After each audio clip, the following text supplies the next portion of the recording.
What's up, football world? It is Bucky Brooks, and this is the Bucky Brooks Show. We are a few weeks away from the NFL draft kicking off. And as we're getting closer to the draft, I think it's really important that we keep the main thing the main thing. One of the things that I learned when I was a young scout, as we get closer to the draft, there's a lot of noise around prospects and players. And the best scouts are able to really focus on the tape and not worry about the noise regarding combine workouts and numbers and some of the scuttlebutt and innuendo that can make you maybe change your opinion on someone that you really loved early in the process. And this draft has been really, really noisy around a bunch of different players. And so I want to pick out a handful of players that I want everyone just to focus on how good they were on tape, how they dominated over the course of the regular season, and don't get swayed by the things that have happened since the end of the season. Don't allow that to kind of lead you to miss on a player that was a really good player that pretty much everybody loved during the regular season. And because during this time of year, there's like rumors and smoke signals and those things, it's easy to kind of get swayed and be a tree in the wind that's being swayed by all of the opinion. But I'm telling you, someone that's done it, someone that's been around, someone that kind of lives it, like I'm telling you, trust the tape because the tape really reveals a player's DNA. And the player that, look, I'm riding with, I've been with him the entire time. He's my QB1, Shedeur Sanders from Colorado. Man, I just feel like there's a lot of noise around Shedeur, and I can recognize, like, he's a polarizing prospect. He's a guy that sometimes his antics have rubbed people the wrong way. But when I see him on tape, man, he kind of exhibits all the qualities that you look for at the position. This is a guy who is a classic drop back quarterback, someone who operates from the pocket. He has superb timing, anticipation, and touch when it comes to delivering throws from the pocket. He understands concepts. He's really good at reading, diagnosing, and getting rid of the ball before the defense collapses. And he plays the game in a way that we've traditionally seen high-end quarterbacks play for a long time. The noise around him centers around, oh, his arm isn't strong enough. He's not mobile. He's not athletic. He doesn't add all of these wow and pizzazz plays by being able to scramble outside the pocket and those things. And I'll acknowledge, no, that's not his game. He is not someone that operates well outside of the pocket. He's not someone that's going to be a Lamar Jackson type athlete to scramble and pick up these plays on design quarterback runs and those things. He is someone that needs to play within the structure of a well-constructed offense and have playmakers around him. But he's more like 80% of the quarterbacks in the league that are dominating. No, he's not Josh Allen and, those guys, but he certainly can operate and deal from the pocket at a high level. More importantly, he is someone that when you looked at tape and you watched his progression, because remember, he's a rare 4-year starter in a draft class. 4 years of starting quarterback, multiple levels, and having a tremendous amount of success. That matters when it comes to evaluating the quarterback. 23-3 at Jackson State, 16-0 in conference games there. Inherits a Colorado team that was 1-11 before his arrival, walks out the door after 2 years on a 9-4 team. He deserves a lot of credit for being able to put those things out. And when you think about the NFL and how that works, the game is really a management position. As much as we talk about the tools and the talent, a lot of it is about managing the game. And when I look at Shedeur, he really reminds me a lot of Jared Goff. He reminds me of Geno Smith. He even can throw in like Andy Dalton in terms of guys who have been Pro Bowl players who may not have had like elite or premier skills, but still played at a high level for most of their careers. That's how I see Shedeur.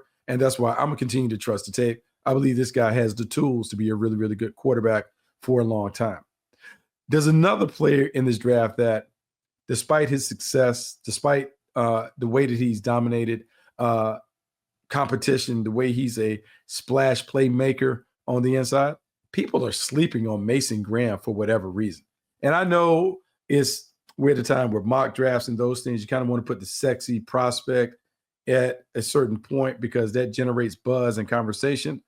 But I just keep going back to Mason Graham and watching his dominance during a title run at Michigan in 2023, where he just absolutely whipped people at the point of attack. Heavy hands, great with the maneuvers, has a way of winning and dominating these one-on-one matchups where he is always around the ball and always creating these plays because he outworks and outlasts defenders. And people have talked about, like, I don't like his body build. I worry about his arm length. He doesn't appear to be long enough to be a dominant player. Can he take his college success and will that translate to the pros? And by every metric, like, this dude has been dominant everywhere. Out in California, Servite High School, said him dominant. Goes to Michigan, kind of lightly regarded despite being a very heavily recruited prospect, but no one really talks about it. Goes in right away, begins to impose his will, dominates, and then really finishes it up at Michigan as a dominant player. I know people want, like, to check off all the boxes when it comes to arm length and 40 times and all of the other things that we do at the combine and pro day workouts. But man, don't miss out on a great player, someone who has a track record of success at the line of scrimmage, someone who just bullies people at the point of attack. To me, if you want to be a good team, a championship caliber team, you got to have players that have a championship DNA. And look, they exhibit those kind of skills consistently on tape. Mason Graham is one of those guys. That's why you can't sleep on the defensive tackle for Michigan. Well, since we're at Michigan, let's stay there and let's talk about his teammate, who also has kind of flown under the radar throughout this process, and that'll be Will Johnson, the cornerback for the Wolverines.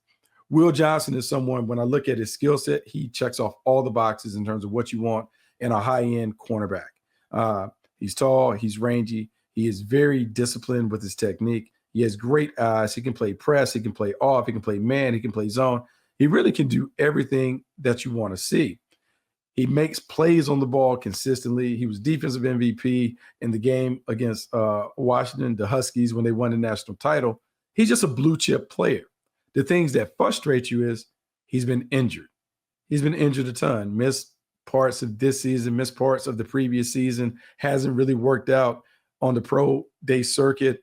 So you just kind of don't know what level of athlete you could be getting if you take him.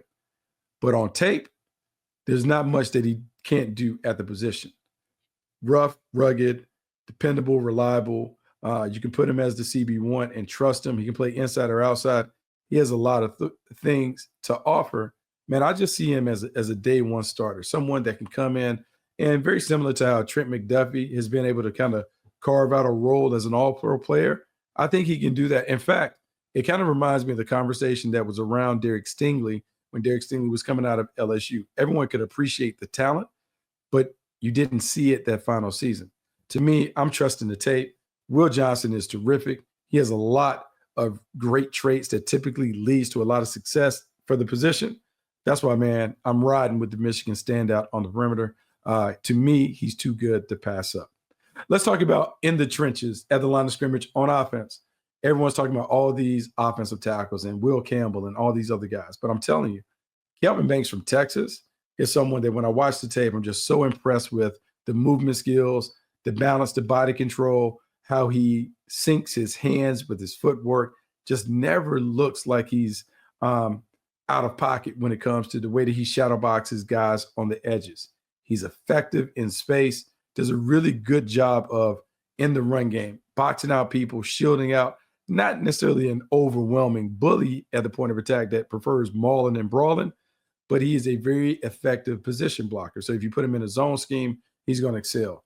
6'5", 315 pounds, does a really good job when you watch him skip, pull, and get to the next level. I mean, he's kind of the guy that would play really well in a Rams offense or an offense that kind of features some of those zone concepts, but also a mix of gap scheme stuff. He's just really good. And I just think when you're looking at offensive linemen, guys who have length, guys who are great with their balance and body control, they show great feet and hands.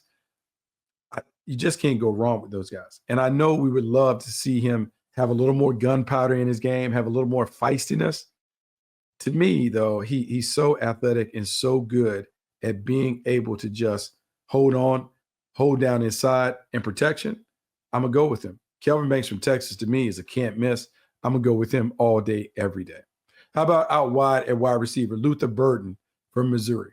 2 years ago, he was a cast me out. People were talking about this guy being a dynamo, someone that was a former 5-star player, came in and has been a really dominant impact player from the jump. When I look at him, there are a lot of similarities to Deebo Samuel in terms of style of play and how he was utilized at his best at Missouri. Runner, receiver, kick returner, great with the ball in his hands. Stop, start quickness, burst, toughness, balanced body control to run through arm tackles. He has all of that. So you want to make sure that you put the ball in his hands in various ways.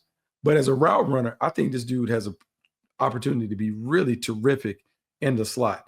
When we go back and think about how Julian Edelman was able to dominate on option routes and those things, to me, Luther Burden can do all of that while giving you that Deebo Samuel-like quality with the ball in his hands.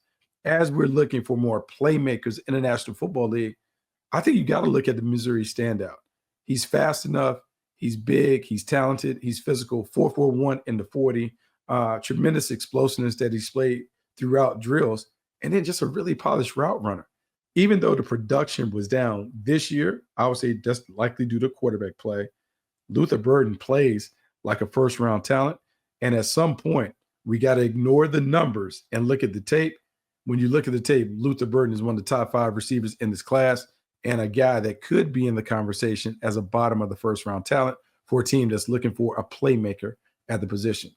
Let's go back on defense and talk about a safety from Georgia who was getting a lot of love ahead of the combine, but it's kind of gone quiet around them since some of his counterparts really performed well at the combine. That's Malaki Starks from Georgia. This is a football player. And when I mean football player, I mean it in every sense of the word. Instincts, awareness, toughness, tenacity, the intelligence that he brings to the position. He is exactly what most defensive coordinators want as their green dot guy in the secondary. He just understands it at a high level, competes at a high level, and is being able to do it in a defense that is really multiple and challenging for defenders. He gets it. And that's why I'm all over the Georgia product. 6 foot, 197 pounds, combo safety, can play in the deep middle, but also drop down in the box. Looks like he has the ability to flash and come off the edge and blitzes. He's the total package at the position. The thing that has hurt him, Nick Emenwari, the safety from South Carolina, is an absolute superstar when it comes to his athleticism, burst. And when you factor that into that combine performance on top of his tape, that's why people are favoring the South Carolina standout over Starks. But make no mistake, Starks is a really good player. Fringe, bottom of the first, top of second player, but really reminds me a lot of like Brian Branch in terms of how he was able to kind of, look, he came in the league as a sleeper, but he's been dominant from day one. To me, that's what you get from Malaki Starks. He is someone that has the ability to play at a high level from day one, and I expect him to play at a high level, regardless of where he goes in the process. Now, I can't have a podcast and talk about guys who I believe are slept on without bringing up this guy. This guy is really become one of the favorites in the scouting community just because of his toughness and the way that he plays. And that's Cam Skattebo from Arizona State. Running back, like just single-handedly dominated and sparked the Sun Devils to a lot of wins, a Big 12 championship, a playoff run where we saw them dominate offensively. Cam Skattebo is completely and solely responsible for the way this offense looked because he was the anchor. This is a guy that started his career at Sacramento State, 3 years, Big Sky Player of the Year, makes his way to Arizona State. And, I mean, he is just a ball of muscle that engages, that seeks contact and loves it. Loves running through people, loves the physicality and toughness of the game, but also has the nimble feet and agility to work in and out of traffic when he needs to. Because of that, he's a really difficult combination to defend when you're thinking about how are we going to get after the main back for the Sun Devils. Cam Skattebo, when we talk about rugged and rough between the tackles, has all that. Runs through contact, finishes with physicality and toughness, plays with violence, all of that.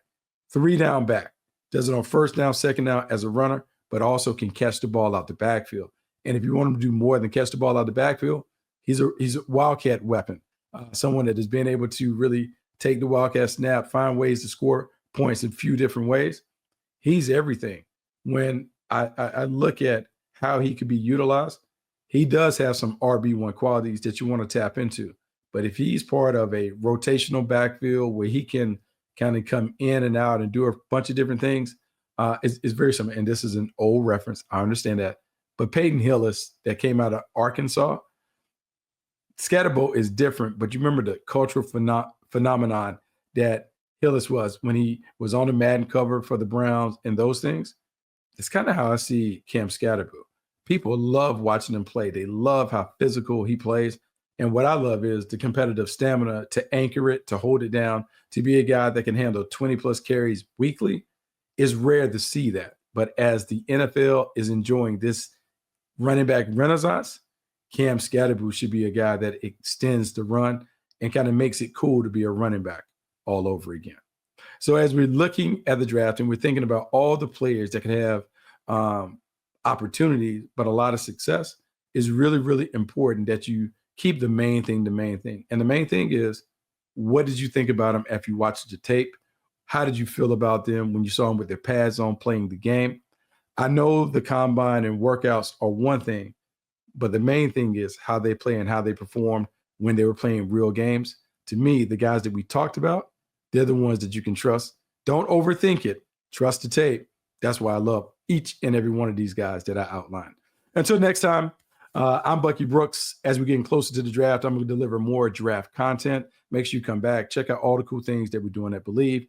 Get the podcast wherever you download your podcast, but also check out some of my colleagues on the Believe Network. Everyone is really pitching in, trying to elevate what we're doing at Believe. Until next time, I'm Bucky Brooks. I will talk to you soon.